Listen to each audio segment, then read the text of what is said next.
Pada mulanya, setelah mendapat beberapa rahsia secara dalam diam dan tidak menyangka rahsia ini, sedangkan pada mulanya saya tidak ada langsung pengalaman untuk melakukan rawatan. Kali pertama melakukan rawatan itu terhadap jiran tetangga abang ipar saya, yang menyebabkan jiran ini tidak boleh makan, tidak boleh minum dan tidak boleh berkata-kata, nak menyampaikan sesuatu perkataan itu melalui SMS.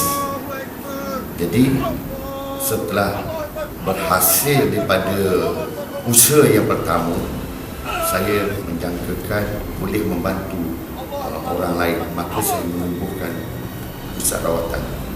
Saya memberikan nama Pusat Terapi Rawatan Islam Dia banyak bergantung kepada punca dan menjurus kepada punca yang menyebab terjadinya sakit. Kerana setiap penyakit itu atau setiap yang sakit itu mesti ada penyebab. Tanpa penyebab tidak akan berlaku penyakit. Jadi untuk membuangkan rasa sakit itu amat mudah. Nak membuang punca sakit itu sedikit sukar. Jadi setelah berusaha dengan beberapa pesakit yang ada, nampaknya mendatangkan hasil. Dua-dua kaedah itu dijalan serentak, iaitu kaedah membuang punca sakit, kaedah buang rasa sakit. Jadi kaedah ini berjalan serentak pada mulanya. Jadi apabila setelah berjaya itu nampak hasilnya dengan mendadak, maka tertubuhlah pusat rawatan ini. Kita tidak menetapkan penyakit tertentu. Pada mulanya kita berminat terhadap pesakit-pesakit yang kronik ataupun yang kritikal. Jadi apabila berjaya menampakkan hasil, jadi kita cuba pesakit-pesakit yang berlainan penyakit, termasuklah penyakit-penyakit yang kronik atau penyakit-penyakit yang mudah. Kalau penyakit yang mudah-mudah ini, yang ringan-ringan, dia terlalu pantaslah nampak kesannya. Walaupun yang penyakit yang kronik, contohnya lumpuh, dia nampakkan hasil yang mendadak juga. Contoh yang pesakit yang suka berjalan perlahan-lahan seperti pengantin tu, walaupun kali pertama ia mendapatkan rawatan, ia menampakkan hasil yang mendadak. Satu pesakit yang dikategorikan sukar, iaitu dia ini bekas pesakit yang telah masuk hospital Tanjung Rambutan, iaitu pesakit ini bertubuh besar dan sukar untuk dirawati, kerana setiap kali untuk merawat dia sendiri sering berkata-kata dan bercakap-cakap sendirian. Ini menyukarkan. Tapi apabila kita mengeluarkan gangguan yang terhadap dia berkata-kata atau bercakap bersama dengan makhluk itu, ia menampakkan hasil. Sebenarnya setiap sakit ni berdasarkan pengalaman melalui rawatan dan rahsia yang terdedah secara spontan itu pada saya melihatkan dan mengkategorikan setiap penyakit itu ada gangguan. Gangguannya daripada makhluk-makhluk halus ini. Apabila dibuangkan setiap gangguan-gangguan itu yang ada menyebabkan dia rasa sakit, tak kira apa juga jenis penyakit ataupun rasa sakit, bila buang saja ia menampakkan hasil. Itu yang menambah yakinkan saya lagi untuk mengembangkan atau kaedah ini untuk diketengahkan kepada masyarakat. Saya menggalakkan supaya setiap orang atau setiap umat Nabi Muhammad SAW ini kembali kepada fitrah kejadian manusia, iaitu Allah Ta'ala menjadikan kita ini, setiap kejadian Allah itu sempurna, termasuk diri kita dan organ-organ kita, ini semuanya sempurna. Apabila dikhianati, maka terjadilah pelbagai bentuk dan juga penyakit yang timbul yang menyebabkan rasa sakit, termasuklah penyakit-penyakit misteri. Sebenarnya penyakit misteri ini kalau dibuangkan makhluk yang mengganggu pesakit itu, atau kita ambil keseluruhan daripada ahli keluarga itu, maka ia akan menjadi lain, tidak seperti keadaan dia yang dalam keadaan misteri.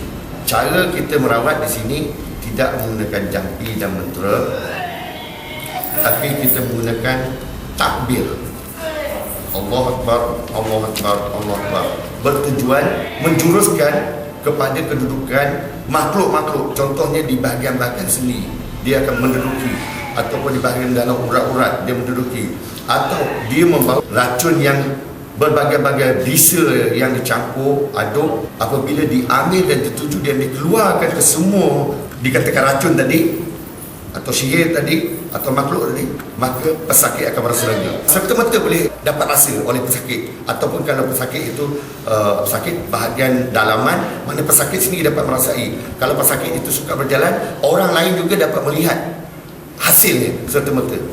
Perawatan secara kumpulan dan juga individu, konsepnya sama saja. Sekarang ni, jika dia secara individu, makna menjurus konsentrasi saya dapat menumpukan lebih perhatian kepada seorang dan juga berapa banyak gangguan-gangguan yang dapat diambil dengan pantas. Kalau berkumpulan ini, saya kena atur seiring. Kerana saya mengambilnya serentak, tak kira dia daripada sama ada di ujung rambut hingga ujung kaki, saya dapat mengambilnya atau mengeluarkannya dengan serentak. Ketika itu makhluk-makhluk itu yang berada di situ, dia akan tak lepas lagi. Apabila telah dihimpunkan, maka saya dapat mengambilnya. Maka itu bezanya. Contoh di Jom Heboh yang pertama kali saya tak pernah buat seramai 13 orang mengambil serentak, dan berbagai-bagai penyakit yang dihadapi oleh 13 pesakit ini. Tetapi apabila dengan penuh keyakinan, dengan konsep yang sama, dengan kaedah yang sama diterapkan terhadap sakit, maka berupaya dikeluarkan dengan serta-merta. Konsep yang sama dengan kaedah yang sama. Itu saja. Tidak ada bezanya. Sebenarnya, walaupun lebih pada 13 pesakit itu juga berupaya mengambil serentak. Tapi mungkin di masa-masa akan datang, jika telah ramai, mungkin kaedah ini bertukar. Dan kaedah ini sentiasa bertukar. Konsepnya tetap sama. Dua kaedah yang dibawa itu, iaitu mengambil punca sakit dan juga buang rasa sakit. Jika rasa sakit ini masih berlarutan, dia kena pergi ke punca yang pertama, iaitu membuang rasa sakit. Pertama kali yang saya pernah buat dalam semua hidup saya semenjak melakukan rawatan ini, ya, saya melakukan pesakit Parkinson ini di sini. Parkinson ini dia berumur 60 tahun lebih dan dia seorang wanita. Dia telah terkena Parkinson ini telah beberapa tahun lah yang dikenal pasti. Dan apabila saya cuba membantunya, amat terkejut sekali apabila keadaan pesakit itu pada mulanya keadaan dia sentiasa menggigil, kemudian keadaan tangan dan kaki atau seluruh badan yang menggigil tu boleh memegang cawan, tidak lagi menggigil atau menggeletar. Dia dapat berjalan, tidak ada rasa sakit.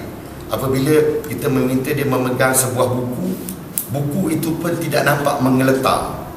Jadi kalau dia buangnya sampai habis, maka pesakit itu boleh juga bebas dan keluar daripada penyakit yang dia hidapi.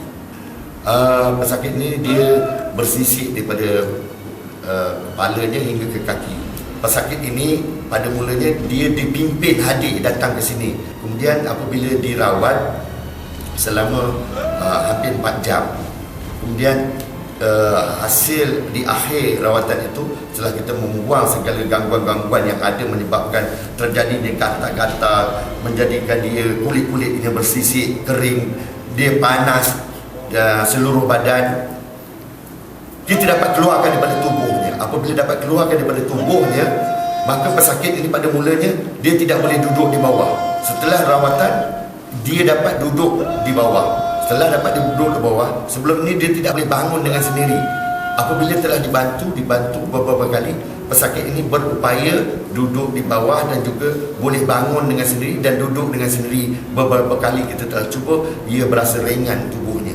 Hari ini dia berasa sangat-sangat menampakkan hasil pada isteri dia sangat yakin yang kaedah ini boleh membantu pesakit-pesakit yang lain.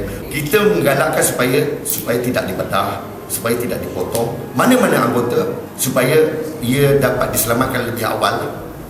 Contohnya kalau pesakit itu contoh kanser payudara. Jadi jangan tunggu sampai ke tahap yang benar-benar kronik. Bila benar-benar kronik itu mungkin masa yang kita ada pun tidak sempat untuk mencukupi untuk merawat dia. Jadi sukarlah. Jadi kalau boleh tahap 2, tahap 3 itu dia menampakkan hasil yang lebih pantas. dapat diselamatkan, insya-Allah dengan izin Allah.